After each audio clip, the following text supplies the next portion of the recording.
Hello everyone and welcome to the second semi-final of Pro Tour Magic 2015 here at Portland, Oregon in the United States. It is North America all the way here in semi-final 2 between Jackson Cunningham of Canada and Pierre Mondon of the United States. There's Jackson, the Canadian, in his first Pro Tour, and there's Pierre Mondon in his first Pro Tour top 8, just like Cunningham, of course. So we are away. Best of luck to both.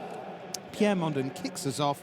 And BDM, what are we going to see in this second semi-final? Well, we're looking at this Jund Planeswalkers deck from Mondon. It's green, red, and black cards. It's creatures. It's some removal, and then it's just some very powerful Planeswalkers. On the other side of the table, though, it's a pretty straightforward Selesnya aggro deck, right, Luis? Yeah, there's really not.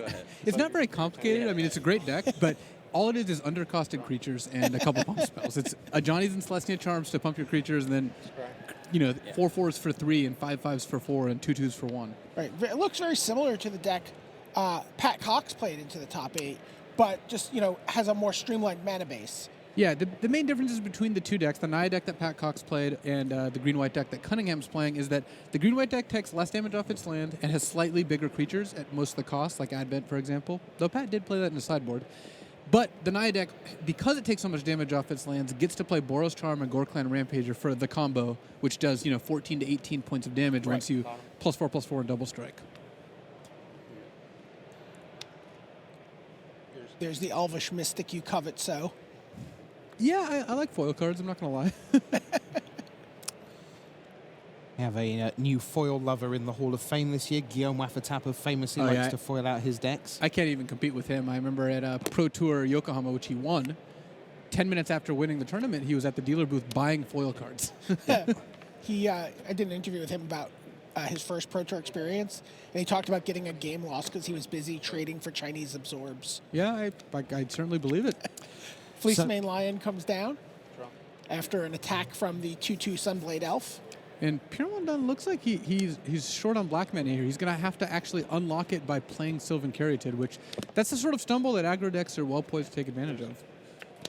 The good thing is Sylvan Caryatid is such an amazing card that it can actually block Sunblade Elf if Pierre's not worried about our Selesnya Charm, which he probably should be. I'm not saying he shouldn't block, but in come the team.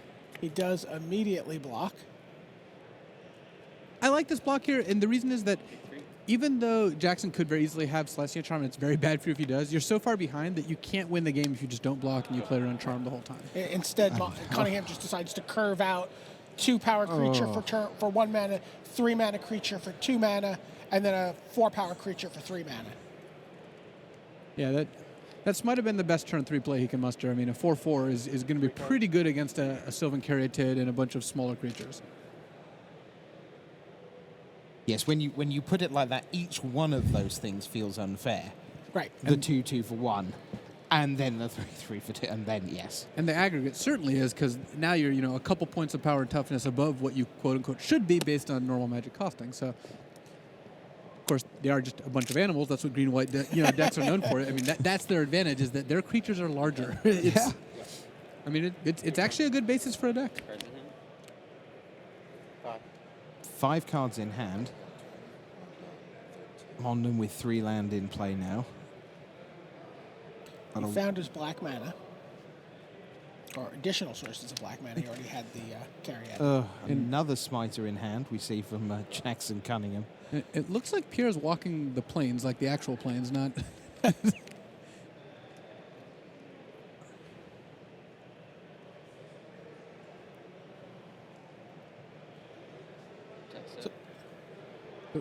At this point, Jackson has no reason not to attack. Pierre is going to be casting some sort of removal spell here, but either way, there's no real reason not to just smash in with all your elephants and lions and the whole zoo's worth of creatures. So now the Caryatid blocks, and the action is on Cunningham. Block like that? Yeah. Sorry. Oh, maybe it wasn't on him. He was waiting to see if there were other blockers. And we see a Hero's Downfall reaching out to the Fleecemane Lion. And even though Smiter is bigger right now, Fleecemane Lion ultimately would be a larger threat. And a threat that's almost impossible to deal with. Yeah, especially in a basically all removal deck that doesn't have very many creatures that can throw in the way. Okay. So Cunningham lets that go. Smiter gets through unmolested. And are we about to see another Smiter as Temple Garden comes down? Sorry, Well, how many confirmed? Cunningham has to really fear Mizium Mortars here, since a next turn of land plus a kicked Mizium Mortars would basically negate any chance he has of winning. The problem is if he doesn't do it, if he doesn't play the other Smiter, he's not really pressuring Pierre to the point where he has to, because then something like a Xenagos or a Vraska will just stabilize the board. So I'd lean towards just playing it, even though you're kind of putting yourself in a bad position to Mortars.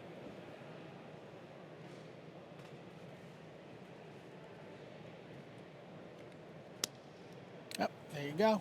Go ahead. So do you have a Mizium Mortars? 'Cause I have Pierre played a Mondon. second Loxodon Smiter. And a 6th untapped land, which is also, very much in question here. And given that Pierre's hand is a bunch of Read the Bones, I think that is going to end up being a very good play for Jackson. Yes. It looks like he is holding a Vraska. Vraska being essentially, a 5-mana sorcery speed removal spell here, since Jackson can kind of ignore it after the first turn for at least a turn or two, but it's still, I think, likely what Pierre is going to want to play here. Here it comes. This is the last turn he has to tap his Elves and Caryatid before they have to start chumping. And So- Vraska takes out the freshly cast Smiter. Put it down, and that means Vraska goes to 2 loyalty, -3 off the start. There you see her on the right-hand side of your screen, using the middle ability to destroy target non-land permanent. Land number 5 now for Jackson Cunningham from Canada. You see the maple leaf on your screen. And he's actually just 1 point short if he uses Sunblade Elf. He can crack over for 8, but not quite going to do it. At this point, taking the free kill of Vraska might just be worth it, since the Smiter is going to be lethal in 1 attack anyway. So if you kill the Vraska with Sunblade Elf, you can hit for 4 with Smiter. You could, if you wanted to, you could spend 5 mana and hit for 5, but Pierre still hasn't had an opportunity to use Mortars. It might be, not too bad. The more conservative approach would certainly be to just pass with 5 mana up, and at least Mortars doesn't kill your Smiter then. Attack. This. Attacking that. That's attacking you. So Sunblade Elf comes at Vraska. He does decide to tap his mana there and get an extra point of damage in. Yeah. Just playing with no fear of Mortars and hitting Pierre down to 4 here. So now the Smiter is lethal without Sunblade Elf's assistance. I don't know if you needed to pump there just because you're already threatening lethal, but unless Pierre has her Mortars right away, you're not in any way punished for it. This is like kind of half playing around Mortars, because you're not playing the other Smiter, but you're also not making it so Mortars can't kill your guys. Well, here we go again. I'm assuming that's a foil Vraska. Yep. Yep, down to 2 again. The middle ability again. Destroy target non-land permanent again. And now it's just the Sunblade Elf for Jackson Cunningham. Planeswalkers are very powerful. And Who here, knew? Sylvan Caryatid forces Jackson to spend all his mana on Sunblade Elf if he wants to get by it. So Pierre can just block Sunblade Elf, and then Jackson wants, he can pay 5 mana to kill the Caryatid, but then Vraska goes up to 3. I would still lean towards just killing the Caryatid. Eventually, you're going to have to do it anyway. And then next turn, since it looked like he drew, what might have been a Banishing Light, he can actually just kill the Vraska that way. I mean, if you were going to activate your Sunblade Elf, what happens if you just send both the creatures at Mondon And put him to 1 there. and put him to 1? It's pretty threatening. It plays better into a second Vraska there. Right. He has to take the Vraska up that turn. And ticking Vraska up when you're at 1 doesn't do a whole lot. Vraska's not going to get attacked. So now Vraska goes up 1. So until your next turn, Jackson, whenever a creature deals combat damage to Vraska, destroy that creature. I have not seen Vraska trigger in that manner for a long time. So Pierre could cast Read the Bones here. They would fall to 2 life. Maybe be worried about Celestia Charm at that point. Also, just Sunblade Elf would become lethal. So 19. In comes the Elvish Mystic. The life total battle has begun. and Pierre keeping Putrefy mana up as well, which he might end up using, hopefully baiting out a Celestia Charm. 4. And you? advent of the worm we see briefly there for Jackson Cunningham. I like attacking directly at Pierre here. You knock Pierre down to 2 if he doesn't do anything, and then you can just go Banishing Light Nebraska, play Locks on Smiter. You have 2 threats out. They're both lethal. Even if Pierre has a removal at the end of turn, you're still in pretty good shape. And then you have Advent a turn later, which should really put the nail in the coffin against most normal draws. And that's what he does. Okay. Damage. Thinking. So On the other hand, on Pierre's side, if he doesn't putrefy here, those Read the Bones instantly just all turn off. And that seems like a pretty big drawback. I think you want to putrefy just so you can then cast a Read the Bones. You're not casting the second or third this game, but casting 1 still nets you 2 cards with the Scry 2, which is enough to, I think, make up for the fact that you're putrefying one of the smaller creatures in the deck. And you also even have Vraska ready to putrefy, or essentially the next creature that comes out. But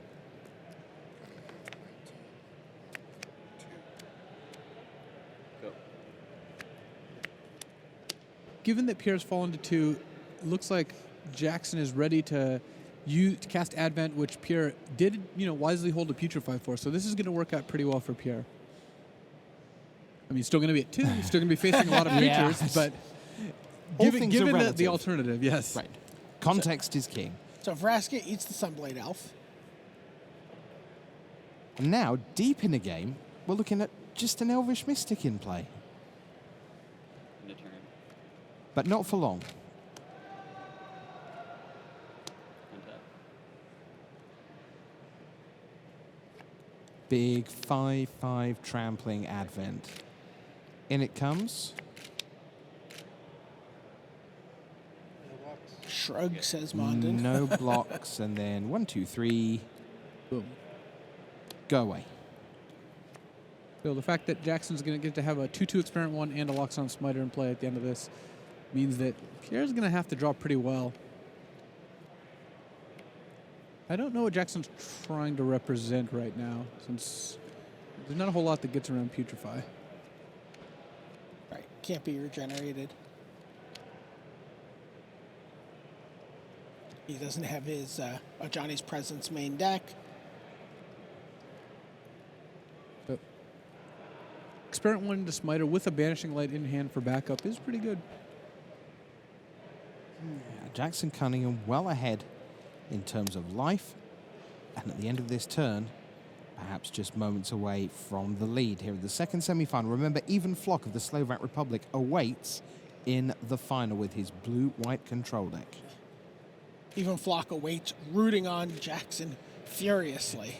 True. So Jackson now looks like he's still worried about that Mizian Mortars. He's choosing potentially not to cast Loxodon on Smiter as a result. That could be the opening that Pierre needs to get back in the game. I still think Pierre is in a good amount of trouble, but not playing the Smiter does play around those Mortars. It's interesting because that's the first time this game where when you've analysed and said, I think basically, even though he can fear Mortars, he should go for it, where he has sort of refused that opportunity. He's been bold thus far. Wow. And the Chandra is actually punishing Jackson a pretty decent amount for doing that, since the Experiment 1 remained a 1/1. Yep, Chandra Pyromaster comes down, goes up to 5, deals the 1 damage to which Experiment 1 was vulnerable. So now what does Jackson do? Smiter, and then you've got to banish him. Yeah, he's just going to play all the cards in his hand at this point. Go. Little does he know, but Pierre's sitting on 3 blanks and Read the Bones. So Smiter is going to start eating mana creatures, from here on out. Yeah. Go to the bottom from the scry. Pierre's road to winning this game involves drawing, a good Planeswalker followed by some removal spells into, maybe just a 2 or 3 lane from Jackson. That's all. Better than a Revelation for 9. Indeed. Oh, man. Now, if Jackson goes for it, he can just win here with Celestia Charm. It's obviously, a somewhat of a tense move, especially since he's chosen to play this game conservatively at points, that I could see him not wanting to do that.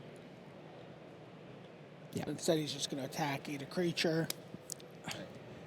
If he's putting The problem is Pierre has, now 3 cards in hand, and he's not played cards for a lot of the game. It's really hard to deduce what those cards may be. You can put him on 1 Read the Bones, but no, he's Jackson's just going going to for go it. for it. +2/+2 trample. Sweep them up. Jackson Cunningham goes 1-0 up here in the second semi-final. He leads Pierre Mondon by 1-0.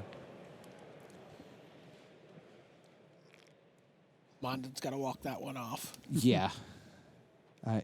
You go away. So that leaves just Jackson Cunningham there at the table to begin the sideboarding process here for game number 2. Why don't we take a look at what Jackson Cunningham has to work with in his sideboard right now.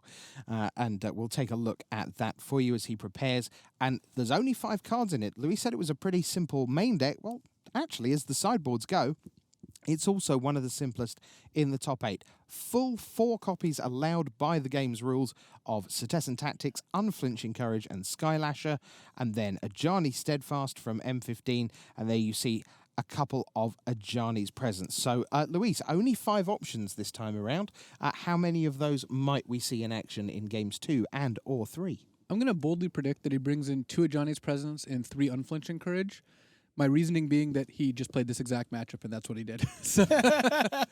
So I don't think it's too much of a stretch to assume he's going to board very similarly. I'm afraid we're not going to see this card appear in this top 8, but I've seen him do some disgusting things with Cetessan Tactics this week. Oh, yeah. Cetessan Tactics is an awesome card. I think, actually, it was even better in Pat Cox's deck because he had 4 Boros Reckoners in his deck. Yeah. And he definitely did some damage. Yeah, Tactics, mainly against Mono Blue. These decks are both very weak to Mono Blue in Game 1, which is why you see the 4 Skylashers and 4 Tactics. But Tactics is pretty awesome when the board gets gummed up with creatures. Yeah, Pat Cox actually was able to use Cetessan Tactics on a creature his opponent had... on his own Reckoner that was Reckoner. stolen by domestication to knock the domestication off. Yeah, yeah. Pretty spectacular. Cetessan Tactics, just for those who haven't really played with it, give us a sense of the kind of naughtiness you can get up to. Well, I mean, you're giving your creatures this ability to just, reach out across the red zone and smack your opponent's creatures down. You don't have to get into combat. You don't have to, you're not hoping your opponent blocks. It's just mass removal for green.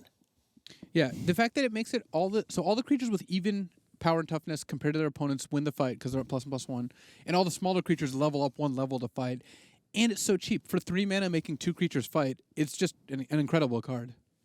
Value all the way then. Jackson Cunningham, we think we know what he'll be doing. The 2 Ajani's presents, 3 of the 4 Unflinching Courage.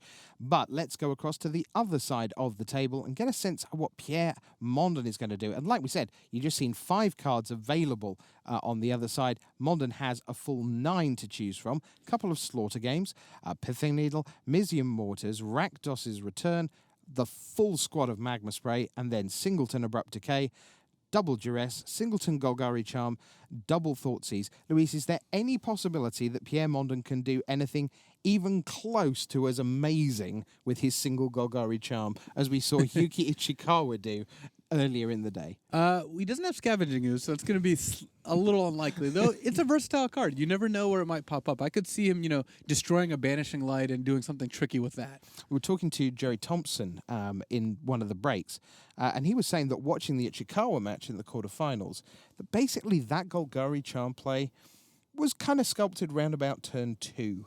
And that for sort of half a dozen plus turns, it was just, no, I have an opportunity to use my Golgari Charm. I'm not going to. Oh, here's another window where it'd be pretty good. No, I'm not going to. And then I'm actually going to do this unbelievable thing that almost no one saw. Tremendous.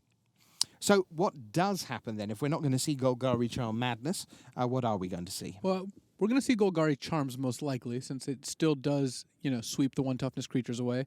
Though I do like Jackson's plan of boarding out a lot of his 1-drops, and right. that does make this side, like boarding out Soldier of the Pantheon and Sunblade Elf, makes it, you can see the same situation when Ichikawa had multiple Magma Sprays and eventually had to double Magma Spray like a Fleece Mane line. Right. That's a really good, turn of events for the green-white deck. So I would expect Pierre to board somewhat similarly, board in Magma Sprays, Mortars, Abrupt Decay, and Golgari Charm, taking out, Rakdos Return, maybe some of the slower Planeswalkers. But in the end, I think that does actually favor the green-white deck. I think Ajani's presence is better than any card that Mondon's bringing in. And I think that Magma Spray actually loses a decent amount of its effectiveness. It really only kills voice at this point. That sounds moderately bleak for Pierre Mondon then, who is currently sitting there having lost game 1. And it sounds like you feel it goes up further in Jackson's favour once we get out of sideboarding. Yeah, I think, again, Johnny's presence has a huge presence in post-board games. It just counters spells for such cheap mana cost. And I think Fleece Mainline and Smite are just very well designed, against removal-heavy decks, just because they demand an immediate answer and dodge a lot of the removal that's out there. That being said, these decks are still pretty close together just because of, how powerful Planeswalkers are and how quickly they can run away from the game if they're unchecked. So, Mondon 1 down against Jackson Cunningham. And will we see a Pro Tour debut player making his first appearance here at the Pro Tour stage, going all the way to the final? BDM, remember being terribly impressed with Josh Cho when he came to Barcelona and made it into the top 8 of that particular Pro Tour, won by Alexander Hayne, of course. It is so hard to make a top 8 when you've played 30 of them and have half a dozen PT top 8s behind you. I do every year when we induct players into the Hall of Fame. I do profile pieces. So I've talked to, however many players it is, some 30-plus players who are among the very best in the game, the likes of Louis Scott Vargas and the likes of William Jensen and the likes of Wiegersma, Cornelison, and Finkel, and Buddha. And these players did not, for the most part, go to their first Pro Tour and suddenly find themselves playing on Sunday. There was a learning curve there. In fact, you see a lot of times when you look at the Excel spreadsheet of players' finishes, you'll see maybe a 300th, maybe a 40th, a 17th occasionally, but then you'll also see a gap of events before they even get back to the Pro Tour. So, it's kind of interesting to see, Cunningham being able to go this far in his first appearance. Well, here's a case in point. We did a piece on Thursday evening with Jeremy Desani and Reed Duke talking about their fantastic seasons, and obviously we knew that one of them was likely to be the Player of the Year. Hello, everyone in the hall. I can see Nathan Holliday there watching the stream. Good Ben to see you Hayes. guys. Yeah. How can you tell it's Nathan Holliday? Because Josh Bennett's back here. Oh, okay. Yep. And on the far left in the black shirt, Mark Tobias from Germany, Sam Black as well there. Sam Black inching into camera. Yeah. Yeah. Oh, Sam. Such a media guy. We're back here on the floor. Thanks very much to everyone watching there. But as we're saying, watching Desani, talking to Desani and Duke, looking at their numbers, Reed Duke's Pro Tour win numbers are not that great. They're sort of 53% because he spent so much time in the early stages of his career getting his feet under the table. And here's Jackson Cunningham, first go round, top 8, top 4, 1-0 up, close to a final against Flock. Incredible performance. Yeah, I love the story that Jeff Cunningham told about Thursday night. Jackson's been understandably nervous throughout this event and had a lot of nervous energy coming into the tournament. And he's like, well, Jeff, I'm really hoping that I can make day 2. And, Jeff was like, well, I don't want to hear that. That's what everybody says.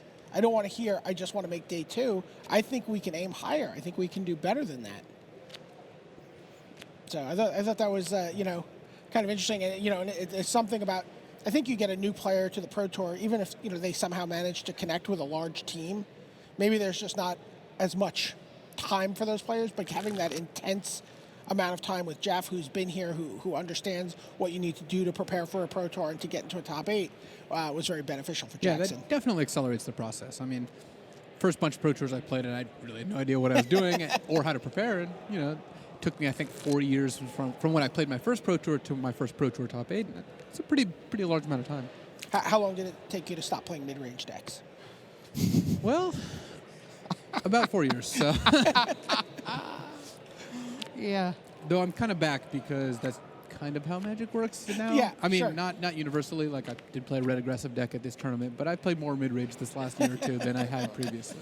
All right, what do we think of the 6 for Jackson Cunningham? Looks to me, we've got an Advent of the Worm, we've got a mana.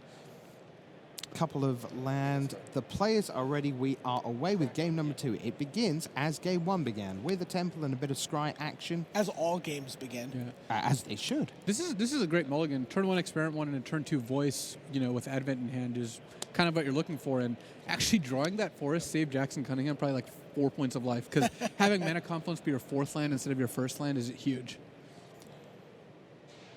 Mondon will send out an Elvish Mystic. Looking at Mondon's hand, I did not see a lot of red or black cards.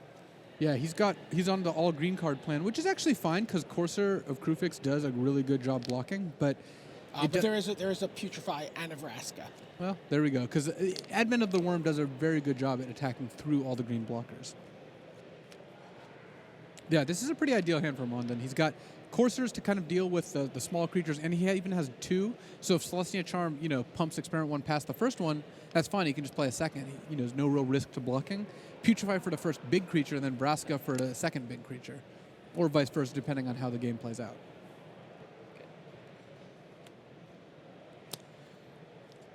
And here's another Experiment 1. Cunningham just sends the Experiment 1 into the Elfin trades. Here comes Courser of Krufix. That's interesting. I did not expect that to happen. I think that playing Voice would have been pretty decent. He could have also played Celestial Charm to make a token and evolve Experiment 1. Yeah. But it looks like he's just interested in getting the second Experiment 1 out there. Drew Fleece Main Lion. I think that using a 2-mana spell on turn 2 and then playing the 1-drop plus a 2-mana spell on turn 3 would have ended up leading to a lot smoother curve for Jackson here. So it's an interesting line he took, and I think in terms of mana efficiency, it's going to leave him potentially with a few cards in hand that he can't actually cast quite on the same curve. On the other hand, you don't really expect your opponent to block with Elvish Mystic very often in a deck like the Jund deck, so it might be that he just expected it to not get blocked. We definitely saw in an earlier match today, Cunningham just send his guy in kind of like, well, I obviously have a trick when he didn't have a trick. Yeah, he attacked Voice past a Courser of Krufix against Ichikawa. Yeah. And representing Celestial Charm, and actually won because of those 2 points of damage. So, but sometimes your opponent does block, and I'm not sure if that he had planned for that necessarily. Here is Voice of Resurgence. Counter goes on Experiment 1, of course. And Jackson will pass. Mondon goes to reveal the top card. It is a land. And a black land that comes into play untapped even. So that was a good reveal for Mondon here. He's got a lot of options. He could just play second Courser and gain 2. Yeah, looks like the plan. He's not really under any pressure, and the 2 Coursers kind of brickwall Jackson's team here. Oh, and he's got a Xenagos coming up. This looks like it's pretty firmly in Mondon's favor right now just because of how effective all his cards are at blocking. It's not even that he's getting a huge incremental advantage. He's just blocking a lot. Though playing the lands off the top also does that. You got to look at Cunningham's hand. Advent of the Worm on the left. And Jackson's going to send in the boys. I actually really like a double block on Experiment 1 here, since a Celestia Charm still just, at this point, trades, you for a Courser, but Jackson still loses Experiment 1. There's no real drawback to doing that, and if he evolves Experiment 1, I guess he doesn't even have enough mana to play Advent right now, so double blocking the Experiment 1 seems like it leads to a pretty good place for Mondon. Given that that's true, why would Jackson put himself in a position where that can happen? He might be representing Celestia Charm plus Ajani's Presence, which would be a different kind of trade, and he might be looking like hoping that maybe Mondon blocks 1 on each here. No, this worked out a lot better for Jackson than it could have. I mean, this is actually a good trade for Jackson. Trading a Celestia Charm for a Courser is kind of where you need to start, but I think Mondon had an opportunity to get a pretty good edge right there. 3 in hand for Cunningham. You can see them on the right of screen. Double Fleece Main Lion and the Advent of the Worm. Mondon, meanwhile, with his Courser causing the top card to be revealed. And hitting a string of lands off Courser is perfect. I mean, that's exactly what you want to have happen. Right. It's so funny dig how your action cards, gain some life. Yep, the ordering matters so much, you know, when you've got a courser out. Like, land spell, land spell, land spell is insane. And sometimes you can rig that order if you have some scry lands in there. Now, Mondon deep in thought. Cunningham looking pretty much as he has throughout the top 8. And Mondon has, again, a couple options here. He can play Xenagos to just put tokens into play and start blocking. He kind of doesn't want that voice to die because the token can eventually grow to be much, much larger, but you can't just let your Planeswalkers get attacked by it. He's got a Caryatid. He could just play like Caryatid Putrefy. That would use his mana the most efficiently because he would use all 5. Could also just play Vraska. I mean, he can play any card in his hand or any combination of, Caryatid plus Putrefy, or even Xenagos plus Caryatid if he wants to plus Xenagos, though. I think that is one of the plays no, it's actually not that bad, but I think he can do a little better. I like playing the land Takes untapped, one. though. I think you're going to want to use 5 mana this turn.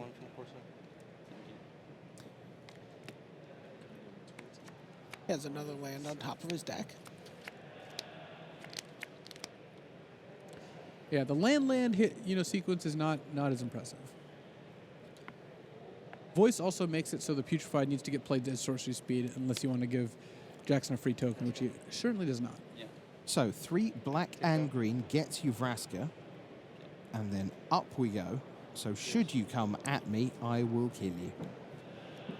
And this is the rarely used Vraska immediately plus, but it's actually pretty good here since it makes Vraska safe from getting attacked and kind of, preemptively stops Jackson's next big threat unless it's an advent. Whereas Pierre doesn't mind if he gets attacked. He could even just take it and not even block because of Celestia Charm and go to 13, and he would be in very good shape.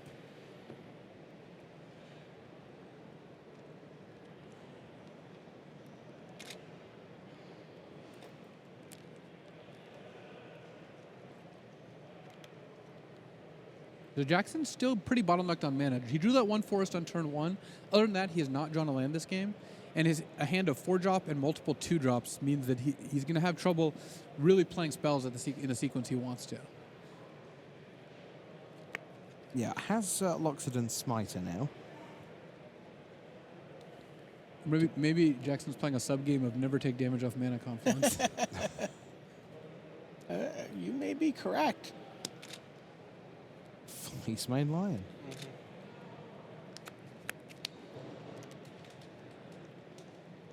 Attack, upgrade your Voice of Resurgence. He could send Voice.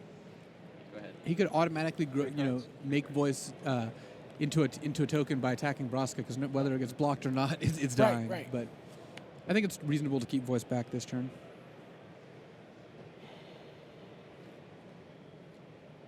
Mondon with cards in hand over Cunningham right now.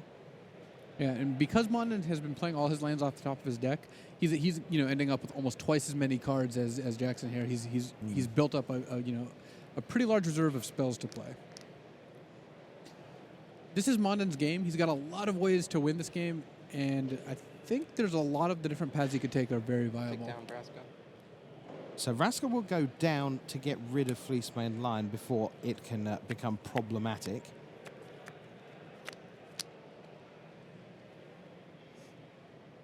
Jackson keeps looking at that Advent to the Worm in his hand. Yeah, and he really wants to play that Advent, but not only is he not able to play it now, by the time he sees that Putrefy, and Pierre has, a second Putrefy in hand. So it's, as long as Pierre doesn't tap out, that Advent's not doing a whole lot.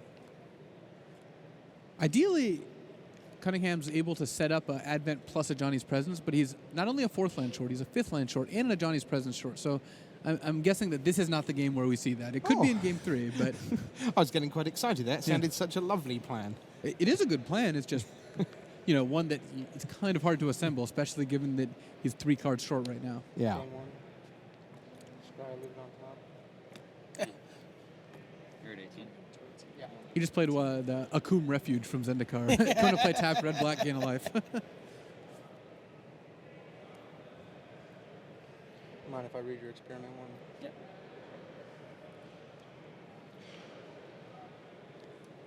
So, See, I know there were some He wants people. to read the Experiment 1, but he should reread the Putrefy then. yeah, and actually, in between rounds, Cunningham asked, he's like, hey, can you regenerate from Vraska? I was like, no, I don't think so. We looked it up, and yeah, you cannot. I looked it up afterwards after telling him that in fact was the way it worked. So There's Putrefy on Experiment 1. I really like that. Can I look at it? I sometimes get questions from people who say, oh, why do they always like pick up cards and read them? Yeah, everyone knows what everything does. Well, actually, everyone doesn't know what everything does. And that's precisely why, especially when there's tens of thousands of dollars on the line. You don't want to not know. Just check. Better safe than sorry is definitely the slogan you want to go for. So Sylvan Caryatid comes down post combat, but second main phase. Yeah, there's not a whole lot of combat going on that side of the deck. Experiment 2. I think it's Experiment 3, actually. No. 19. Sorry, that was... Didn't realize I'd done that out loud. Fleece Main Lion, and an Evolve Trigger. Yeah, There's wow. a Mortars. That's a pleasant surprise for Mondon and a slightly less pleasant one for Cunningham.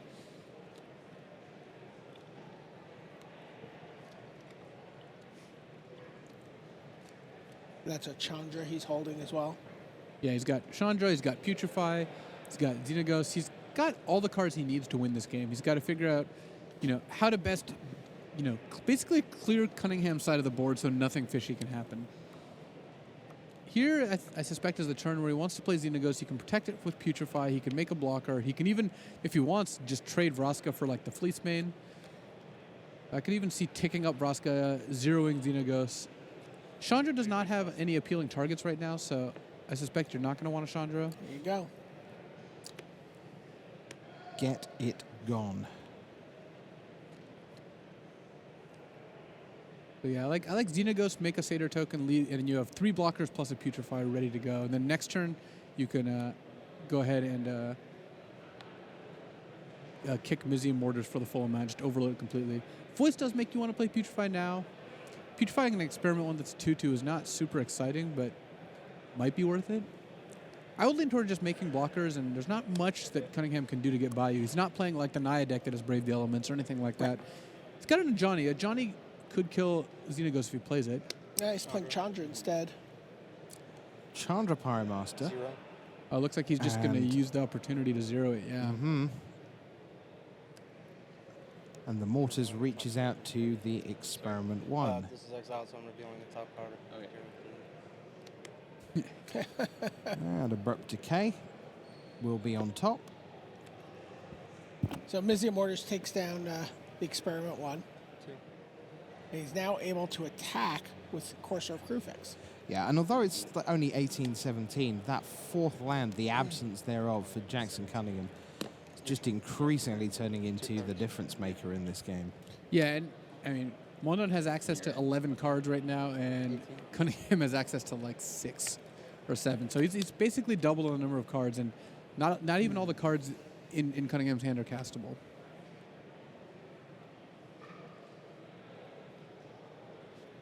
Mondon left with Putrefy and Xenagos in hand.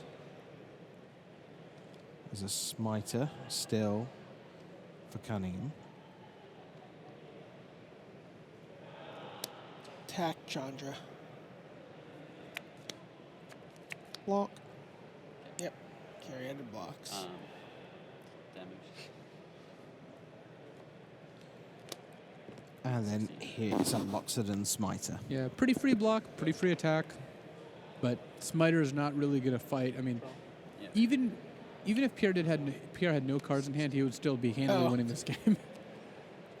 And more Mizium Mortars action on top of the library. And Courser Chandra, nice little combo. You know what you're getting into Yeah. when you zero Chandra, which is nice. I've seen a number of really good interactions with Planeswalkers and Courser of Krufix. Obviously, Domri Raid and some of the Jund Planeswalkers lists. Yeah, Domri is a very good combo with Courser. Revealing top They card. both clear the top of the library for the Oh, other. okay, so Because it's exile, right? exile. Right,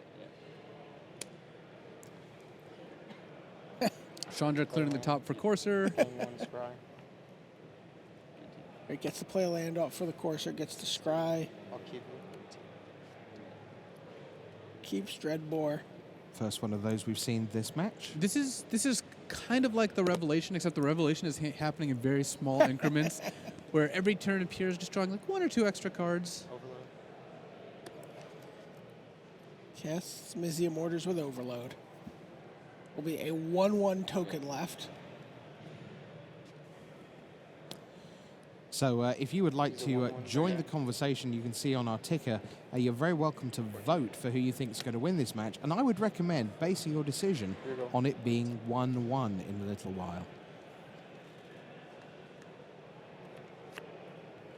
So There is a land. 4th land.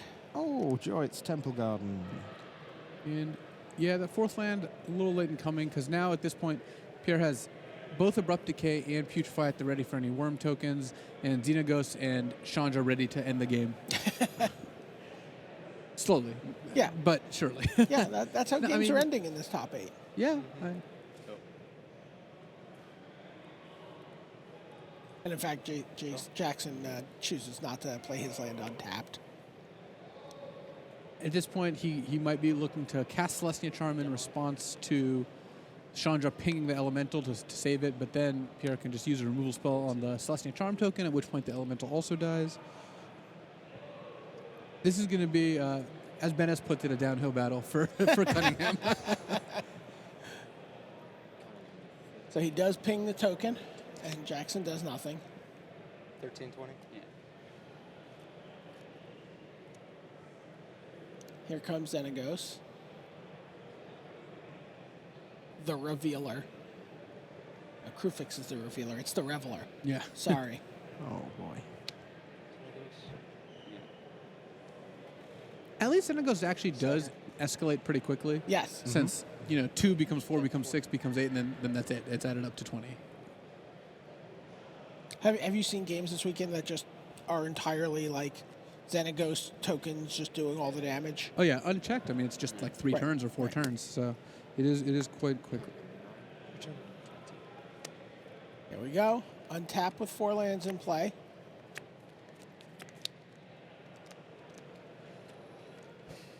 Looks like Jackson drew an Ajani's Presence.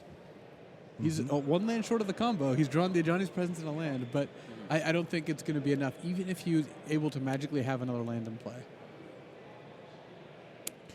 One thing I do say about the Jund Planeswalkers deck, when it wins games, it wins them decisively. It is not generally like, eking out a win. Like this is pretty one-sided at this point.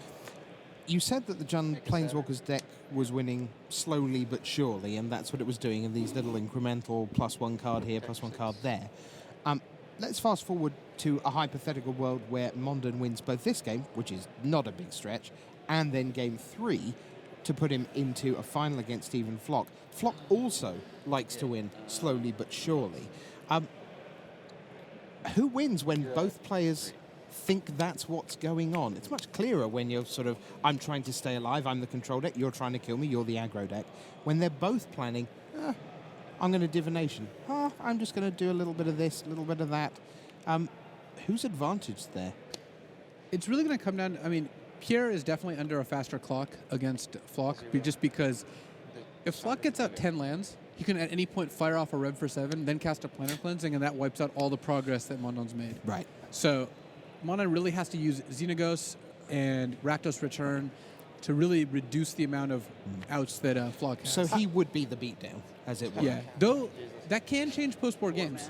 In post-board games, Slaughter games makes that different. I would like you guys to take a moment to appreciate the beauty of playing a Courser of Crufix off the top of your deck. Yeah, that is some a good If synergy there. he had revealed a land afterwards, it would have been the most perfect. But as it was, Jackson was like, I can't win this, and scooped up his cards. It's 1-1, and I'd like to take a moment, because we've already looked at the sideboards, I'd like to take a moment with both of you. Luis, you are a member of the Magic the Gathering Pro Tour Hall of Fame, and BDM, you, of course, are the historian and intimately involved with the Hall of Fame. I don't know if you know what it fully entails being in the historian of the Pro Tour Hall of Fame. Because what happens is tell. I have to watch it at night, and at night all the Hall of Famers come alive, and they wreak havoc all over the hall, and we get into wacky misadventures. Wacky misadventures. Yes. You're a regular Ben Stiller. Wow. So why don't I ask you about the 3 new members of the Pro Tour Hall of Fame? Absolutely. Let's do that, and in no particular order, although I'm going to go up in scorecard order. Sure. So third on the list, and welcome to patron saint of control, Guillaume Waffatapa. Guillaume, 5 Pro Tour top 8s, what William Jensen referred to kind of as the 3,000 hits of this particular institution. It's kind of, he said, there's some people who get in with 4. He got in with 4. Some people who don't get in with 4. And 5 is really where that mark is. And it was clearly something that the Hall of Fame voters responded At to. 5, you need a compelling reason not to vote for Correct. someone for the Pro Tour Hall of Fame. Yeah. And, you throw in a lot of other factors for Guillaume. I mean, just a great deck builder. This, very identifiable trait too, right? Like this idea that he is the consummate control player. People, you like that story, to hang on to and to sort of, where you can identify someone as the best at something. Very, very similar to the next person up on the ballot, Paul Rietzel, who you identify as the aggro player. Right, so Paul Rietzel, very much the aggro player. He's into the Hall of Fame. And, of course, Makihita Mahara, the 2006 world champion, is up there as well. So congratulations to all 3 of them. But on screen, you are looking at Jackson Cunningham, who is now tied at 1-1 against Pierre Mondon of the United States of America. White-green aggro against Jump Planeswalkers. Luis, how big an advantage with the aggro deck is getting to go first? Unsurprisingly, it's a pretty big one. Yep. Being able to have multiple creatures in play before a Planeswalker comes out is huge, especially since Planeswalkers are one of the cards that punish you the most for being on the draw. When you're on the, it used to be like in control mirrors, sometimes you choose to draw. Now that there are Planeswalkers, that's really not advisable. So I think that the die roll here, or in this case, getting to choose player draw, is in fact really, really big. Something that you said earlier in the match, you said that Courser of Crufix was a really big deal, not so much because of the words on the card, but actually just because it was sitting there blocking with 4 toughness. And there you see Courser of Crufix on your screen, the rare enchantment creature from Born of the Gods. This was the most dominant, or one of the most played cards at the previous Pro Tour. Right? I mean, we saw... Well, there were 28 Coursers of Crufix and 28 Sylvan Caryatids in the top 8 of the Pro Tour Atlanta. But, do you feel like Courser of... Like, Sylvan Caryatid's obviously very good, but would there have been 28 Sylvan Caryatids without Courser of Crufix being printed? No, they both are part of like kind of the same synergistic engine. They both, the turn 2 Caryatid, turn 3 Courser play a land is just such a huge play that I think that they both kind of feed into each other's popularity. Yeah, and that middle thing it says there on the graphics, ability to play lands from the top of your library helps generate card advantage, improves quality of drawn cards. I was sort of going to ask, well, is there one side of that that's more important? But again, it is just this synergistic package that makes Corsa such a great card. Oh, we just watched Mondon, just like, okay, here's a land off the top of my deck as opposed to playing something out of my hand.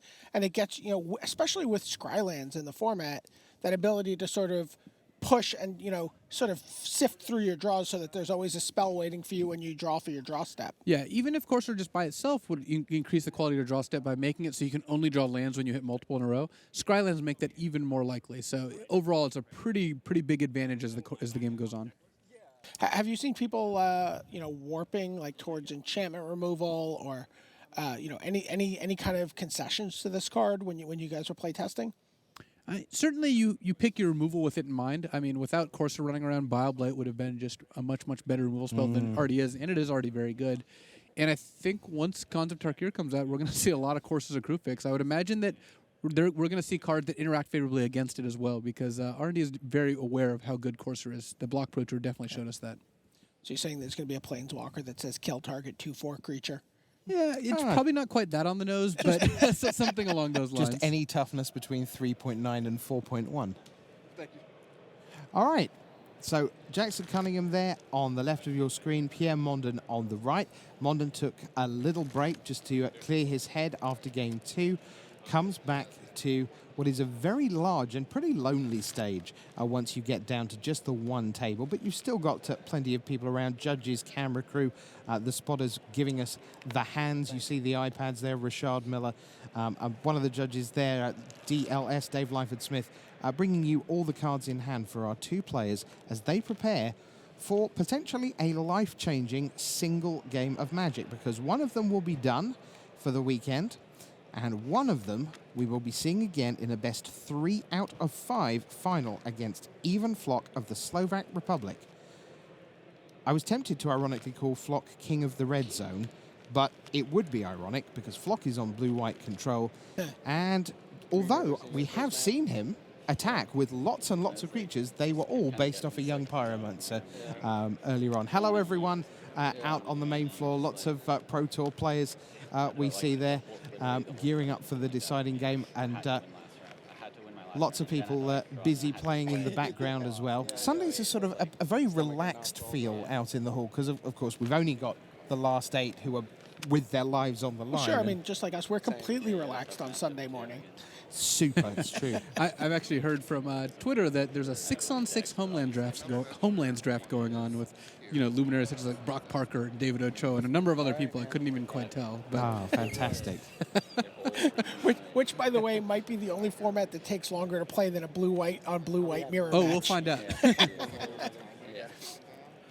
Rich, it's funny. I was talking to Craig Wesco. All right. We were talking backstage as we were getting ready to do a deck tech, and we were talking about sort of the feature match area, and he was talking about, how when you're the last match out there, we'd seen some last match still waiting on the tables, and it was like, it could be pretty lonely out there when you're the last match, and he's like, well, even more so on Sunday, when it's just that one table out there, and then he paused for a second, and he was like, but it's the best kind of lonely. Oh, that was wonderful, yes. Now, that was a pretty straightforward mulligan there by the looks of things for Jackson. He had 4 land, but no, not happy with that at all. Pierre Mondon, you can see his hand there, and that looks a lot better. So that was a confident smile for a second. Yeah, it looks like a pretty good hand. I mean, Abrupt Decay, Caryatid, couple lands. That's already a good start. So yeah. And of course it makes a difference. You wouldn't be human if it didn't make a difference when you see your opponent mulligan in a deciding game. And that's where Jackson Cunningham is on the play right now. And of course, if your opponent mulligans to 5, by the bylaws of Magic, you are obligated to pump the fist. It's just one of the rules. It's on the back of your DCI card when you sign up. So I think this is going to be a downhill battle for Jackson Cunningham here. I just can't stop using that because Ben said that completely with unaware that is not exactly how it works, and so that's just how I say it now. But Mondon has 3 temples, Caryatid, Courser, the combo, and then 2 removal spells like Golgari Charm and a Magma Spray. So it's vulnerable to Loxodon on Smiter, but other than that hand has got a lot going for it. So Jackson Cunningham has had an astonishing run to make it here to the semi-final. Has still not lost on Sunday yet. Oh, yeah, and he's certainly not lost yet. I mean, he gets to play a game of Magic now, and this hand is actually a very ideal hand. 2 land. There's an Experiment 1 on turn 1, Voice of Resurgence 2, Fleece Main Line potentially on 3, Advent of the Worm potentially on 4. He's looking for a couple of land. He's got an awesome curve if he can get the land out there. Or he could be in the world of Experiment 1, Voice of Resurgence, and sit there. And we've already seen him sit there a bunch. Yeah, I mean, the curve of Experiment 1 into Voice into Fleece Main is good enough to hold you over, even if you're stuck on 2 for a few turns. This is, I think if you asked Jackson to assemble a 6-card hand, it would look very similar to this. So away we go. Experiment 1. No more Maybe room. a Selesnya Charm. Yeah, and Mondon's really looking for an untapped land, which he immediately finds with Blood Crypt. No room for maneuver now. This one will decide who faces Even Flock in the final. Cunningham on the left, Mondon on the right. Here is turn 2 Voice. Counter on the Experiment 1. In it comes. Damage. And there's no temptation to play the Fleece Main Lion there. No, the biggest difference is you really want to evolve Experiment 1 up to a 3/3. So Mondon actually has an interesting decision here. He can play a Skyline and a Magma Spray. It looks like he's running Magma Spray onto Voice, which, while in general are pretty good, I think that's actually better for Cunningham here. I think he'd rather have that 3/3 Experiment 1 than a 2/2 Voice. Thank So even though Mondon's hand was good this game, Cunningham's hand was actually perfect. So this could be a tough battle. Cunningham, you see, Fleece Main Line, Banishing Light, Advent of the Worm, wants to see some lands. at some point. 2 more lands and then never another land for the rest of the game. Pretty much. Yeah, if the green-white deck draws exactly 4 lands, it's a really good deck. I mean, it's a good deck without that, but that is the Right. the perfect draw is exactly 4 lands, nothing else. That's not a land, it's an experiment 1. So with the 2 land that he has available, we'll see Fleece Main line. Up we go to a 3/3 for the experiment 1. In we go. Here drops to 15. And Mondon's got to be somewhat regretting keeping this Magma Spray now. He's going to be able to Mortars the Fleece Main Lion, but this Magma Spray has not got a ton of utility. It will end up killing an Experiment 1 probably this game, the other one. So it's reasonable, but it still could be better. Scry. Yeah. What Jackson wouldn't give for some scry action right now to actually start getting the lands he needs. Bottom. Goes to the bottom. Mondon doesn't like it. Your turn. So, what is on the top of the deck for Jackson Cunningham right now? Well, it looked like a plains. Yep. Plains isn't terrible. It does mean that his next land really needs to be a forest, otherwise Advent's uncastable, and that would be a disaster. This Banishing Light is also going to come into play, reasonably soon if a Courser of Krufix comes out. It's not the card Cunningham would have chosen to have, but it's still going to have some utility. 2 experiments and 2 cards in hand for Cunningham. At the moment, just lands for Mondon, but a grip of cards. Also, only 12 life to play with.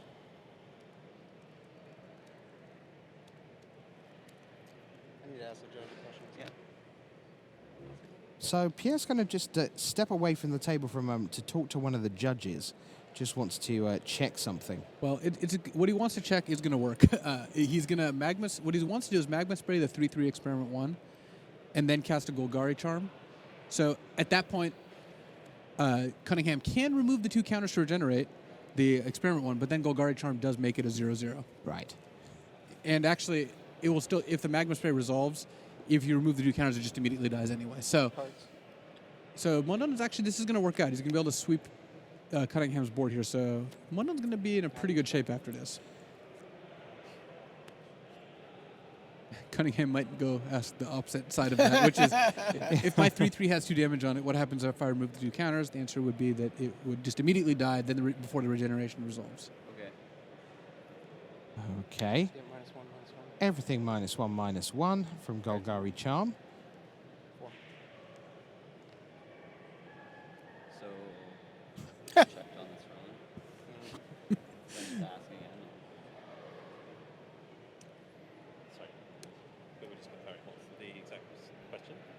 So he Magma Sprayed this, it resolved, then Golgari Charm. Can I regenerate? What is the app exactly you want to activate the regeneration Well, ability? yes, you can. You can activate the regeneration ability, yes. Okay, so I'll. I mean, regardless of this particular rules interaction, the Golgari Charm still kills it, even if Yes. it regenerated. So Yes. it's not hugely relevant.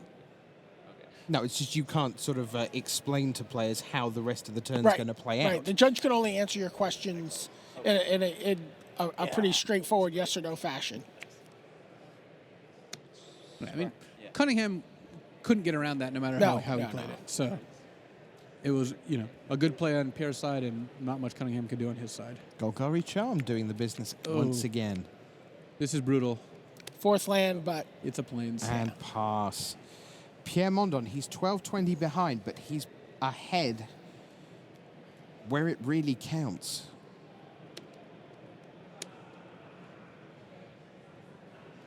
all right. Closer. Who had Jund Planeswalkers versus Blue-White on their scorecard for the finals matchup? This is a reasonable. It's a reasonable matchup. I think this is 13. not what even Flock would have chosen had he chosen which No, of in these 2 fact, decks to battle. I think he actively was rooting against Pierre Mondon. Oh yeah, definitely. But that being said, I still think the Planar Cleansing version is much better than the Attention Seeker version in this matchup. So, of the blue-white decks he could be playing, he even has the correct build for this particular matchup. Slaughter Games is a tough card to beat, though. Jackson will get rid of the Courser of Krufix, but will still not have a second green mana. And Pierre promptly. have another go. Yeah, it's going to be tough for Pierre to lose this game. It's possible, certainly, because of Advent is a powerful card, and Pierre does not have a direct answer to it, but given a few turns, Xenagos will actually answer it. Elvish Mystic is on top of Mondon's deck. We know that via Courser of Crufix. Cunningham draws. It is still not a green mana. It's got a Loxodon Smiter. It's not nothing. Yeah, it's the elephant in Cunningham's hand. Go. Frank Karsten played green-white aggro as well, and he got one of his Loxodon Smiter's Thoughtseize this tournament, which did not work out well for his opponent. No. Excellent. 2 cards.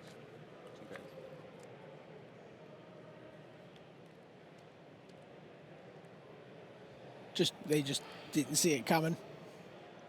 They selected it. There was 3 different cards in Carson's hand, and they actively chose to take it. It's not even like, you Thoughtseize him and his one card is a Smiter. Well, at least that player's friends won't tease him about it for the rest of his life. What weird friends. Well, maybe he didn't tell them. I wouldn't power him. All right, here is Xenagos the Reveler. 7. And we're going to see a haste creature. It's 2/2. Yeah, I don't think we're going to see it attack it. And here's Elvish It's Mystic. hastily getting put into play Yeah. and staying there. And while I think Banishing Light is a fine card to have in the green-white deck, even after board, this is not the kind of card green-white really needs. It wants a card to pressure their opponent. I mean, killing a Planeswalker or a Courser after it's done a little damage is really not how green-white's going to win the game here.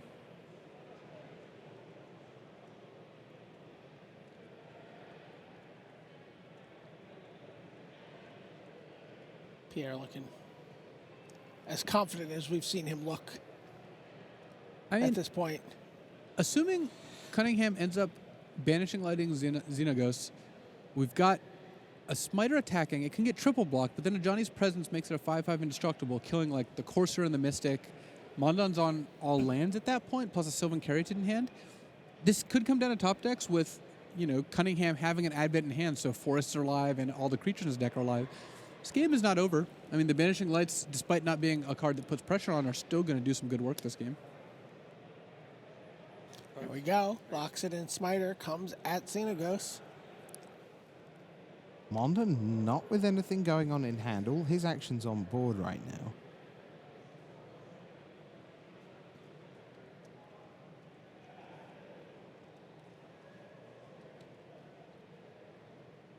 What's your block here, Luis? Do you just block with everything?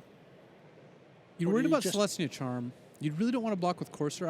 But if you block with just the Satyr token and Celestia Charm happens, you end up getting Xenagos killed because of Trample. There's no way to kill the Smiter through a Celestia Charm. You're drawing. You really need this Courser to stay alive. I would probably just put the Elvish Mystic on the Smiter. That's a judgment. Yeah. Looks like a, Another a moment. judge call here. Yeah. Celestia Charm's a great card. I mean, it is going to make this decision difficult. I like just Mystic on the Smiter. I think there's a good argument for just like triple block or double blocking. There's no real reason to triple block actually, since the Johnny's Presence doesn't let you kill the Smiter anyway. I think through a double. I think I would probably just block with the Mystic there.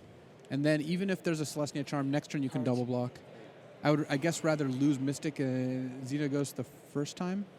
That's tough. You could also double block Courser and Xenagos token, and then Charm trades for both of them. Then next turn you make another token, and you're making a token every single turn. So maybe actually Courser token is actually the first best block, though my inclination would still probably just be to chump with Mystic, I think. I think chumping with Mystic is better than chumping with the 2/2. At this point, the 2/2 is much more valuable. Little does Pierre know that Xenagos is leaving the battlefield one way or the other this turn.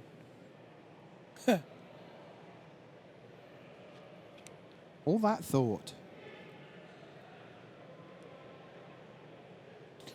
So the real question is, which do you value more? Do you value Courser or Xenagos more? What is the ability to draw less lands better than making a 2/2 every turn?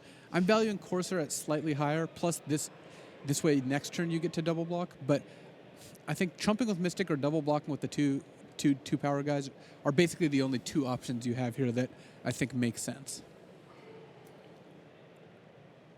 Mondon's decision just goes on and on and on. The decisions like this are where, you know, Pro Tours are won or lost on. These two. Yeah. This is actually going to work out a lot better for Mondon than I think he would have expected. Johnny's presence is much worse than Celestial Charm in this particular instance, This one, and because you just don't lose the token here. What'd you say?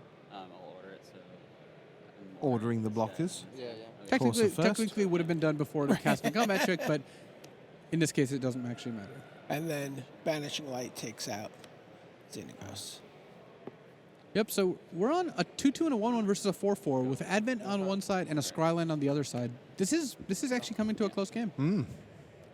Mondon has more high impact cards in his deck that he can draw, and he's getting the first crack at scrying.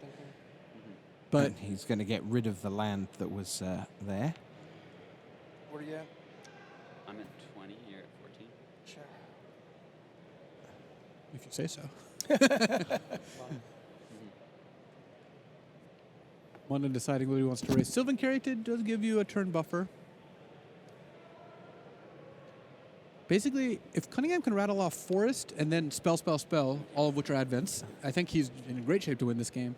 If he just draws Forest and then maybe another land, he's still in pretty good shape. Advent is... I'd rather have Advent and being stuck on green than have, you know, just no cards in hand and being, you know, at the mercy of my draw step.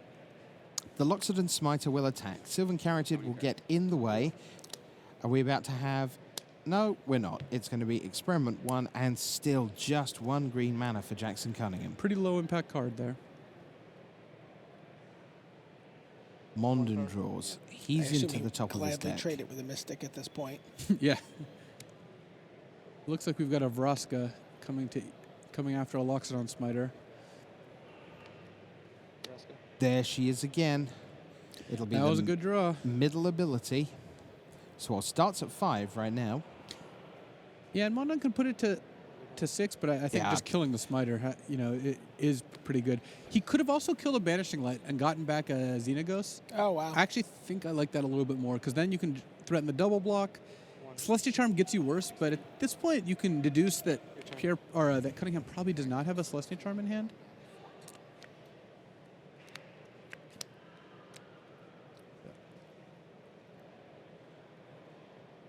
Again, Cunningham has been really hampered by his mana. If he's considering attacking, you going to bluff a Celestia Charm here? No. He drew, unfortunately for Cunningham, he drew one of the worst cards in his deck. He drew a Boon Satyr, which was another double green Right. card. So, top deck wars end really quickly when one player draws something good. Your turn. Mondon So passes Vraska, yeah. back. Ticks up Vraska. So should that Experiment 1 decide to pick a fight? Which it's probably not going to yet, even. Fleecemane Lion's going to grow it to a 2-2, but Sure. trading for a Satyr token, I think you can do better. You can just wait till it becomes a 3-3. So the possibility of monstrosity, it's still a mana away for Jackson Cunningham. And I doubt Mondon's going to want to wait for him to draw that. I think if Mondon has, you know, two blanks in hand, he's going to want to just trade Vraska for the line while he still has the option. If he drew a removal spell, now would be a good time to use it. He could be concerned if he drew a removal spell about a Johnny's presence, but at this point there's not a whole lot you can put Cunningham on. He could also free Xenagos. He did draw a removal spell. So the plus side of using that one first is you get to tick up Vraska and not lose Vraska. The downside is if Jackson did have an Ajani's presence, you would not be able to use Vraska in response to the sorcery, Right. and the Fleecemane line could end up getting monstrous there. So that was slightly risky, but there aren't very many Ajani's presences left. There's only one left in Right. Cunningham's deck, so I think it's very reasonable not to worry about it. All right, Vraska ticks up, Your turn. passes the turn, back to Cunningham.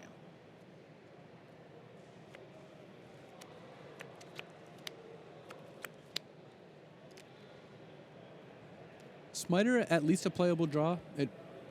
It puts his experiment 1 up to a 3/3, which still just trades for potentially the 2 creatures that Mondon has in play. That might not be bad. Right, so you play Smiter, and then you attack with the 3/3 experiment 1 into Vraska. You could, and then you could deal 3 to Vraska, and then Vraska triggers, and then you regenerate experiment 1. Smiter, counter, turn it sideways. I'm coming towards Vraska, please. So you get to deal 3 to Vraska and then regenerate, which you're trading 2 counters on experiment 1 for 3 on Vraska, which is a very, it's a good deal with when you have a Smiter in play. Mondon can double block and just trade, because you can't really regenerate there. You could regenerate, and then you're trading 2 counters for just Elvish Mystic, which is the same as chumping, but it just gives Cunningham the option of trading for both creatures or just the Mystic. I don't think you want to let Vraska get hit here, since you want Vraska to kill off the Loxodon Smiter. So I'd expect the Elvish Mystic to be dying here one way or the other. Things getting super tight here in Game 3 of the semifinals, waiting for Ivan Flock to face the winner in the final. And here the green-white deck, you can see it really needing Brushland, since Brushland would put it in good shape. Though, it looks like Mondon drew a forest this turn to go with another land, so in that case, with Vraska killing Smiter, that leaves Experiment 1 ready to come over and either kill Vraska or the Satyr token, and then Cunningham's just a forest away from just running away with the game. So this is gonna come down to the wire. Would you consider just killing the? Yeah, so the Banishing I like Light. doing that the first time, and I like doing that this time. I think that getting a Satyr every turn is going to be a lot better than just killing a Smiter. Hit a Saturn. So we have 2/2s. And if he can keep the Vraska around for another couple turns, he can unlock the Courser if he needs to eventually. Yeah, with the Courser in play, you're not going to run into this drawing lands nonsense. And there it is. Boom, forest.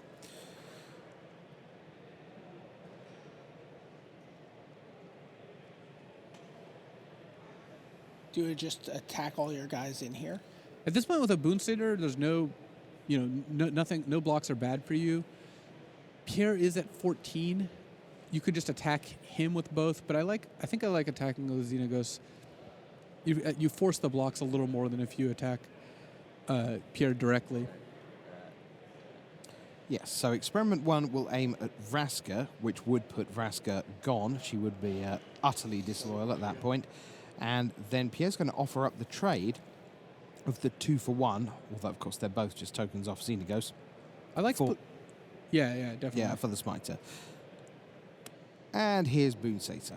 I like splitting up the attack on Planeswalkers. That way, no matter what, Pierre's losing some permanence. Because if they both attack Xenagos, then Pierre could just no blocks, then Xenagos dies, and that's the whole attack. Right. At least now, either the Planeswalkers are going or the creatures are going. And actually, Pierre's all of a sudden in very rough shape. I think it's just been a succession of lands. And the lands helped Cunningham a lot more. Drawing that second forest was basically like drawing 2 insane cards. Jackson Cunningham in his first ever Pro Tour. So I like Smiter just directly at Pierre and then Experiment 1 at Xenagos here. So I think that forces the right blocks. Why is that? If you attacked Xenagos with both, I think at that point Pierre could just no blocks, basically get a turn off. Right. And if you attack Pierre with both, then you get to chump Smiter and just take 3. But if you attack the other way, then you have to chump the Experiment 1 or lose Xenagos, and you take a hit for 8. That sounds like what he's done here. Suddenly the power of the green-white is being unleashed here in Portland. I actually don't know what Pierre can draw that really gets him out of this, considering there's an Advent, it's crashing onto the battlefield in a second here. Well, that looks like Chandra Pyromaster. That's not a bad one. That's a start, because Chandra into a removal spell is better than drawing just a removal spell, except that the removal spell doesn't get to get played at instant speed, essentially. And now Pierre has to figure out the way to tap his mana to cast the maximal number of spells in his deck. Chandra. There she is. Yeah. 0. Yeah. Says 0. It's a Putrefy. Yep. Putrefy's nice. He can play that this turn. Yeah, Pierre is not dead. He can now You can now putrefy the experiment one, and then chump the Loxodon Smiter. If you putrefy the Smiter, you end up getting attacked by Boon Satyr and experiment one. That's less good for you. So I think you want to just putrefy the experiment one here. There you go. One card. It can't be regenerated. That's correct. It can't be regenerated. So end of turn Advent is good, but with Pierre at 6, he can chump Smiter, go to 1. Of course, the Advent can come over and kill Xenagos instead, considering that Pierre is not going to die this turn. So Pierre's still in rough shape, but Chandra into removal spell is actually the kind of when you need to get started back on the path to victory. We have an Advent of the Worm token. We've been waiting for it to come down since the opening hand. Jackson Cunningham 16-6 ahead. And, Oh, well, and interesting. And there we have it. Yeah, you hear a little bit of a murmur. Must have just drawn something ridiculous. A Johnny Caller of the Pride is exactly what Jackson wanted to see there. Yeah. Money you have going on over there. Exactly not the crowd reaction Pierre Mondon wanted to hear. Yeah. I mean, he was already in rough shape, but Johnny... At this point, Jackson can't be worried about a removal spell in Pierre's hand. He would have played it, many turns before. So you're saying 16ing him would be good? Yeah, that'd probably be pretty good. Here is a Johnny Caller of the Pride. Okay. I'm gonna give this guy flying double strike. I'm going to give this flying and double strike until end of turn. And that could well be the end of match. There's the handshake. Jackson Cunningham of Canada in his first Pro Tour is going to play every single round that we could throw at him, because he will be back to face off against Ivan Flock of the Slovak Republic in the final. Jackson Cunningham through to the final. Wow, goodness gracious me.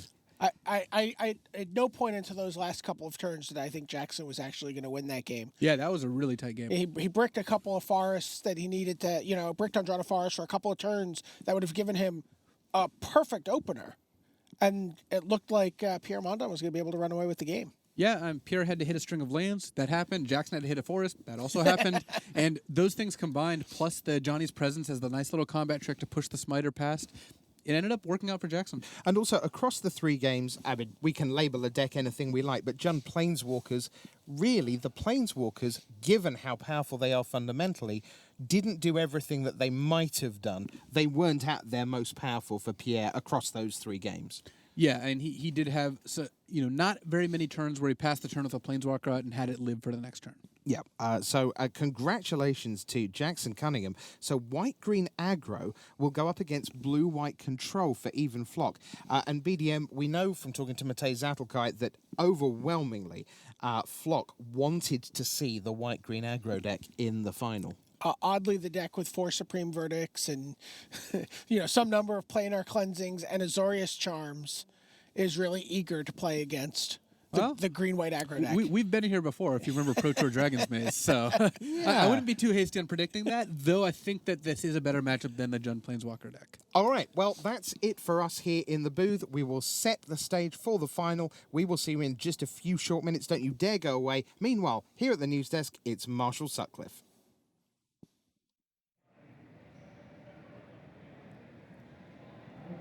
Hey guys, welcome back to the news desk here at the PT. That's Zach Hill, I'm Marshall Sutcliffe, and wow, that was exciting. Yeah, that was crazy. I had no idea. I mean, we were just waiting for him to draw that forest, but once he did Forever and ever and ever, and it was interesting because like the pace of play was very steady. It was pretty slow, right? I mean, it was like, and then it just a big flurry at the end, and the whole thing ended putting Jackson Cunningham into the finals against Ivan Flock. So we're going to have a pretty crazy matchup in the end.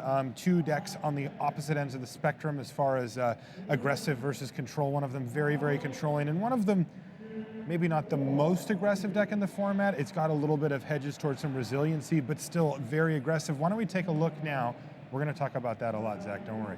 Why don't we take a look now at the bracket. Let's see what the top 8, how it shaped up, and how we got here. For people that are just joining us, you can see our top 8 was quite stacked. Patrick Cox, Owen Turtenwald, we have Ivan Flock, who's still in it here, Matthew Sperling, Huey Jensen, Pierre Mondon, Yuki Ichikawa, and Jackson Cunningham. Let's take a look at how things panned out in the quarterfinal bracket. So Owen Turtenwald gets by Pat Cox. Yvonne Flock also gets by his opponent, Matt Sperling, putting them in a semifinal match of white-black mid-range versus the blue-white control deck for Yvonne Flock. Down on the lower half of our bracket, we had Jackson Cunningham. Again, for those of you just joining us, that is A, longtime magician Jeff Cunningham's younger brother, and B, it's his first Pro Tour. Yeah, that blows my mind, how to get this far, make it to the finals of your very, very, very first Pro Tour, being able to deal with the pressure, deal with the absence of one of these big testing teams, and come up with a deck that's good enough to get you this far.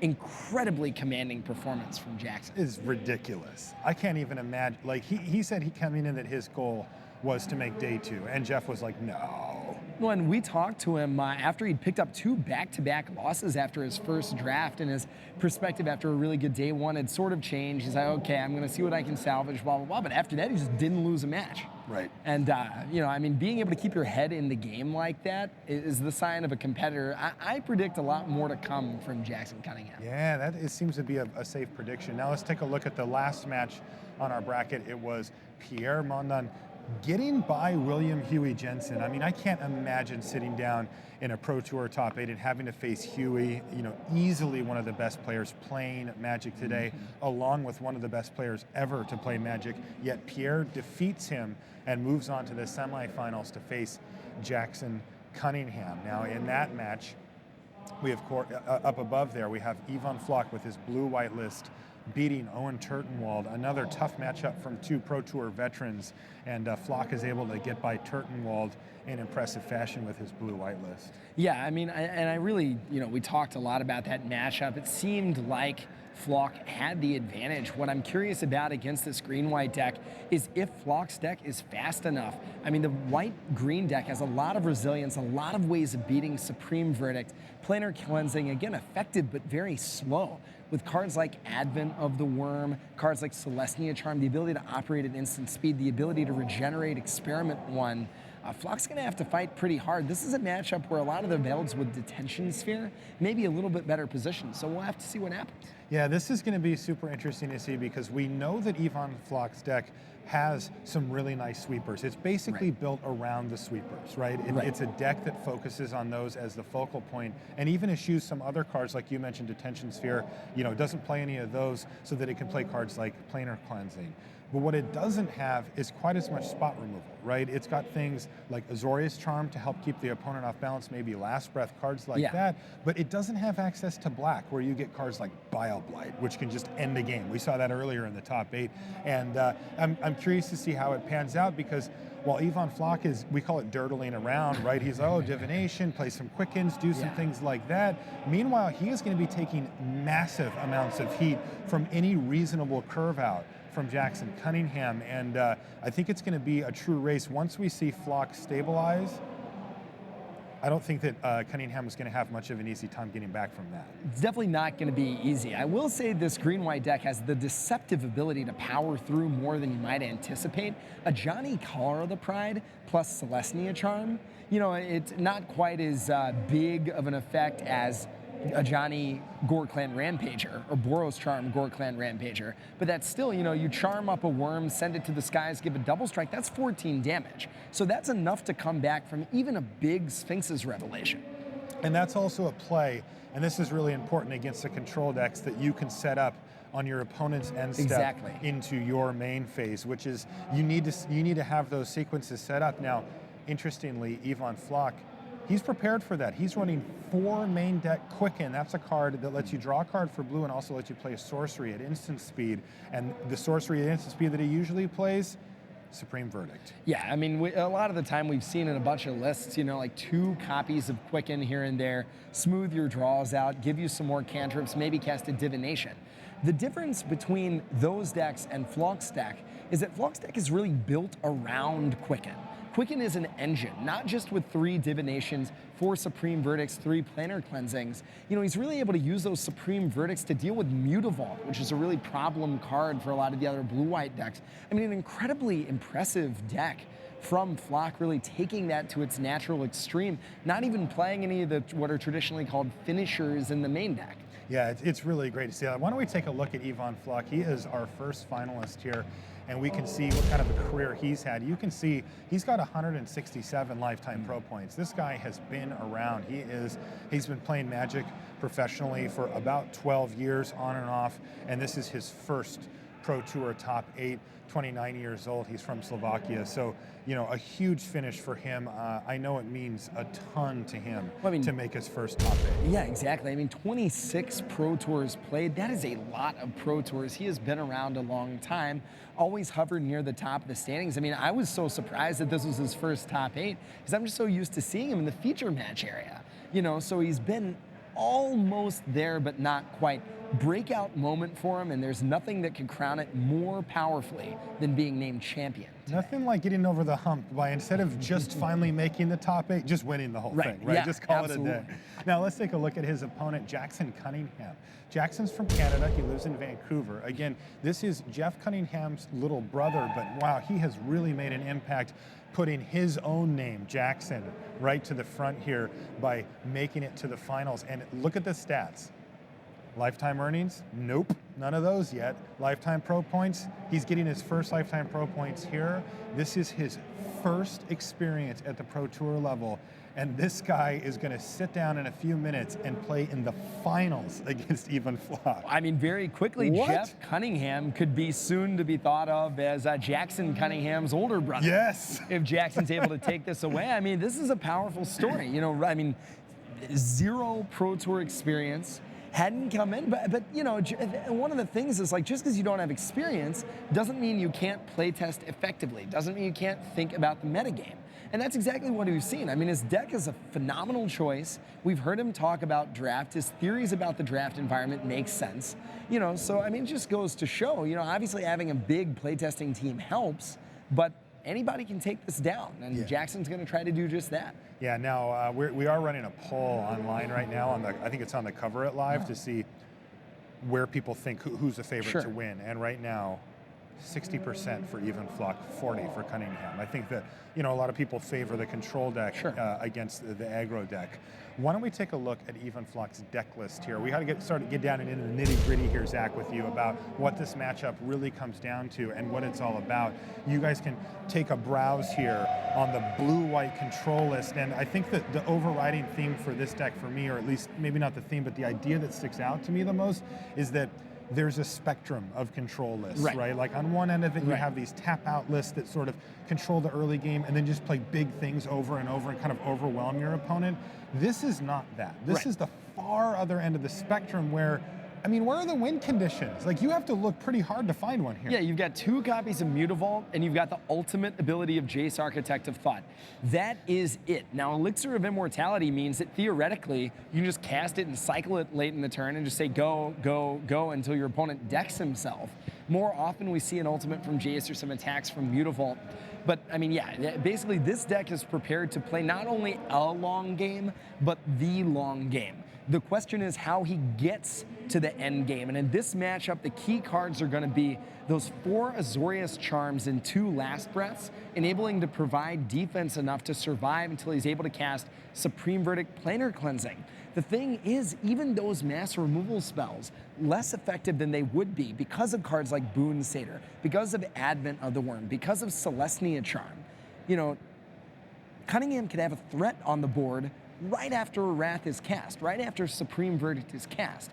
So I really do feel like, especially with Voice of Resurgence in the deck, it's going to be an uphill climb for Floch. So what you're saying is, so in the early stages of the game, Floch wants to see his cheap cards, his cheap interactive spells to try to just keep that pressure off of his back long enough to resolve a sweeper. Yeah, I mean, I really think that if he could, you know, if he could have one card in its opening hand, that card would be Last Breath. I think that's so important, not just because it sort of abstractly deals with the pressure, but because specifically it takes care of Voice of Resurgence. Yeah, that card has to be so annoying for Ivan Floch's deck. Right, I mean, he wants to operate on his opponent's turn. You know, Voice says, I'm going to punish you for operating on my turn. So, you know, Voice was printed specifically to hose blue-white control decks. So with 4 copies of the card in the main deck, that is just not going to be too easy to deal with. That said, anything can happen. Magic's a game with some variance in it. Flock has Last Breath. Flock has Azorius Charm. Now, we'll see what takes place. Okay, so what are some things people at home can look for to know when the tide is turned? We know that Jackson is going to be the aggressor. He's going to come out fast, and he's going to attempt to apply pressure and then back up that first wave of pressure with like the instant speed creatures that you mentioned, or maybe a big sort of almost a combo finish for a huge chunk of damage out of nowhere. If you're rooting for even Flock at home, how do the viewers at home know that the tide is turned in his favor? But I would look at the board. I think the cleaner the board is, the better it is for Flock. If Flock's able to, for example, cast Dissolve on turn 3 against a Boon Satyr or something like that, if he's able to counter an Advent of the Worm, certainly not going to counter a Loxodon Smiter. No, that doesn't work. But if he's able to, basically use a removal spell on the second turn of the game, counter something on turn 3 and untap with 4 mana, that gives him a lot of options. It means he can start drawing cards without fear of dying immediately. He can cast Supreme Verdict. He can get Jace on the battlefield, start drawing some cards. So I think basically the heuristic I'd use is the more permanents there are on the battlefield, the better it is for Cunningham and vice versa. Okay. I think by the time we see something like a Sphinx's Revelation cast, even for 3 or 4, that's going to be a big moment for Flock. But I think unlike the black-white matchup where we're going to need, a Revelation, another Revelation, whatever, because the hard-hitting power of a lot of the black-white deck's threats and the need to take Underworld connections off the battlefield, I really think that first Revelation for a substantial amount is going to be the turning of the tide if Flock's able to do All right, that. we'll keep our eye open for that. Let's take a look at Jackson Cunningham's list now. Much different take to the format here for Jackson. He is, look at that, 8 forest, 8 plains. Like, we don't see that many basic lands these days normally. If you looked at the last matchup, it was like a bunch of forests, well, not that many forests, but a bunch of plains and a forest for Jackson for most of the game, and Pierre had all dual lands, every single one of them. This is a much more stripped down, kind of old school, aggressive list here. Talk us through this one. I've got to say I'm a big fan of this deck list. It's very fundamentally sound, right? You've got 9 1-drops, you got 16 sources of each color, beautiful mana curve that starts out low but ends high. It's really hard to get mana screwed or really hard to get mana flooded in this deck. I think things we're looking for, I think Fleecemane Lion is big here. Fleecemane Lion dodges Last Breath and can apply early pressure.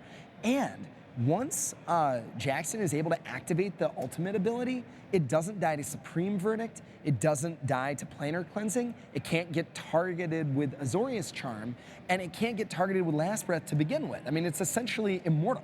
Right. So I think that, Fleecemane Lion got to come down early, deal some damage. But I could see, if Flock has a lot of mana open, not even attacking it into Azorius Charm, just so you can wait to get a 5th land, because at that point, there's really not a whole lot Flock can do. No, and we've seen from Flock's list that, he doesn't play blockers. Right.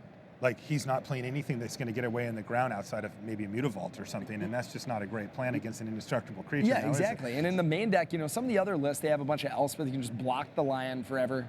Flock can't really do that. No, he can't do that, and not unless he's into the sideboard. Now, what about mulligan situations for Cunningham? It feels like he's going to need a pretty specific draw to be able to accomplish his goal of applying early pressure and then backing it up with another wave, right? If he doesn't have the early pressure, the whole thing just falls apart. Well, I think he's on the draw, first of all, which means that, if you don't have a 1-drop, I think you're really putting yourself at risk if you keep that hand. Okay. Because, if you play a 2-drop, I think maybe you can keep no 1-drop, but Fleecemane Lion Loxodon Smiter, because Fleecemane Lion dodges Last Breath, and Loxodon Smiter can't be countered, so you don't care about playing it into 3 untapped mana. But if that's not your sequence, I think if you don't have a 1-drop, it's just too slow. Basically, the lower the curve, the better, I think, for Jackson. And I think what he wants to do is in the mid-game, draw cards like Boon Satyr or Advent of the Worm. I think that Ajani is comparatively weak. I think Celestia Charm is comparatively weak. I don't think that's what he's looking for. So normally the aggro decks that play Ajani can hit from this other angle, right? They can say, all right, deal with my creatures, but Ajani's going to tick up and I'm going to make a million cats here and force you to have something on a very specific turn. But Feels like maybe planar cleansing kind of screws that up. Yeah, I think the 4 copies of Supreme Verdict, 3 copies of Planar Cleansing make that important. Again, having a Planeswalker as a non-creature threat actually less relevant because Planar Cleansing takes care of it. Yeah. And while, I mean, Ajani is not bad, it can certainly win the game. The double strike ability runs right into Azorius Charm. Yeah. And the +1 ability just gets dealt with and mitigated by those wrath effects. Right, so Ajani actually feels pretty poorly positioned here in this matchup. At least to me. Yeah, it does seem that way. Now, talk to us a little bit bigger picture here, Zach. What do you make of the matchup in general? I mean, we've talked about a lot of the detail stuff, but like, who do you think is going to win? How do you think the game's going to play out as we see it? I mean, really, I think it comes down to the fact that Flock's on the play. Okay. And I think that's a big deal. I think they're both able to adjust their sideboards pretty effectively and a best-of-5 match. I think neither of them are going to have too many dead cards, and they both built their sideboards well. But I mean, just sort of what I was talking, originally I was kind of going to say I'm going to give the edge to Cunningham, and I really kind of tend to favor aggressive decks. But I think on the draw, he's got to have a lot of things go right. His mana base contains 16 basic lands. So he's got to sequence his lands right. He has to have early pressure, but he can't draw all 1-drops or he's going to walk into a Wrath. So, I think that because of all of the particulars of sequencing, I'm going to give a slight edge to Flock. That said, I really do think anything can happen in this match. Right, and I think that that's going to be the case too. I think this is going to be pretty draw dependent, and I think as we move forward through the matches, we're going to have a much better idea how a game's going to go once we see the first couple of turns unfold. Because I'm telling you, if Jackson Cunningham doesn't get out to a quick start, that's going to be terrible news for him. Yeah, I mean, on the other hand, he has 4 main deck Voice of Resurgence. All of his threats are powerful. He specifically designed his deck to be resilient against control. I think it's a less of a question of how are the decks going to pair up against each other, and more of a question after you look at your opening 7. Because I think mulliganing is very, very bad for both players, and I think each player has cards that are critical in the matchup, and each player has cards that are really pretty weak in the matchup. So I think a lot of this comes down to what are the 7 cards you're going to draw, and what are you going to do with them. All right, so, and I want a prediction too.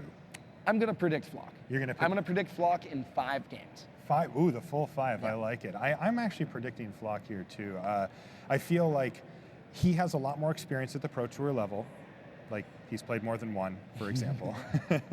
Now, neither of them have a lot of experience in the top 8. We'll keep that in mind. But Flock, I think he's ready. I really think he's going to come in there calm, cool, and collected. He's got his team with him to back him up, and I think he's going to be ready to go to take this thing down. Also, I've just been super impressed by his play all weekend. Yeah. I mean, he knows this deck inside and out. Like, it's very clear. I was actually in the feature match area when he was winning one of the matches, and if you've ever watched this deck go, once it turns the corner, it has inevitability. Right.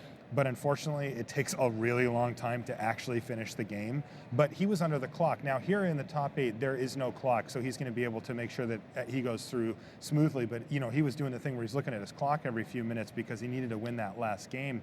And he was blasting through. I mean, he was boom, boom, boom, divination, quick and divination, and just Sphinx's Revelation, drawing, discarding, and he can really, it's really impressive when you see somebody get in the zone with a deck like that because you know that they've put the hours in.